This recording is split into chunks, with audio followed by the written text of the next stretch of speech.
सुबह उठ के प्लीज आप आधा घंटा एक्सरसाइज जरूर करो।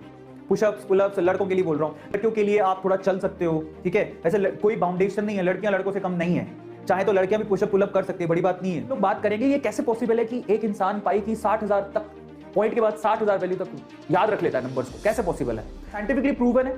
सबसे पहले कोई टॉपिक चूज कर लो, कोई भी कर लिया, और उस टॉपिक को ना आप किसी को भी घर पे अगर कोई बच्चा है उसको पढ़ाओ, उसको समझ में आए नहीं आए फर्क नहीं पड़ता, उसको बिठा लो और उसको पढ़ाओ।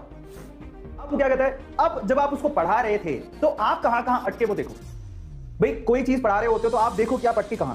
अब खुद को तो समझ में आ जाता है, इंसान खुद से तो नहीं झूठ बोल सकता, समझ में आ गया? तो खुद को समझ में आ जाएगा कि आपने मिस्टेक्स कहां करी। उन मिस्टेक्स को आइडेंटिफाई करो और उन मिस्टेक्स को फिर से रिव्यू करो। रिव्यू का मतलब आप किसी टॉपिक को पढ़ाते टाइम कहां पे अटके, आइडेंटिफाई करने के बाद क्यों अटके, कारण क्या था, क्या तुम्हें उस कॉन्सेप्ट में क्लैरिटी नहीं थी तो टॉपिक को खोल के देखो, कॉपी को खोल के देखो जाके, या फिर जिस टीचर ने पढ़ाया था उसने कैसे पढ़ाया था उसको चेक करो। रिव्यू करने के बाद फिर से उस टॉपिक को उस बच्चे को पढ़ाओ, क्या सिराने को पढ़ाओ। समझ में आ गया? जिस वक्त आप खुद सेटिस्फाई हो जाओगे कि नहीं यार अब तो मैंने जो पढ़ाया बेसिकली वो प्रॉपरली उसे भी समझ में आ गया होगा, क्योंकि मैं इस चीज को समझ पा रहा हूं, तो समझ लेना वो टॉपिक आपको अच्छे से याद हो जाएगा। और मैं अपनी टाइम में क्या करता था कि किसी बच्चे को नहीं पढ़ाता था, इनफैक्ट मैं क्या करता था कि सामने पिलो पड़ा, पिलो को ही रख लिया, हाँ भाई पढ़, उसको तो पीछे से चांटा भी मारोगे तब भी चलेगा, उसको कौन सा लग नहीं है, तो हाँ पिलो वो नहीं होता सिराना, उसको रख लिया, हाँ देखो ऐसे होता है। मैं करता था, मैं बहुत करता था।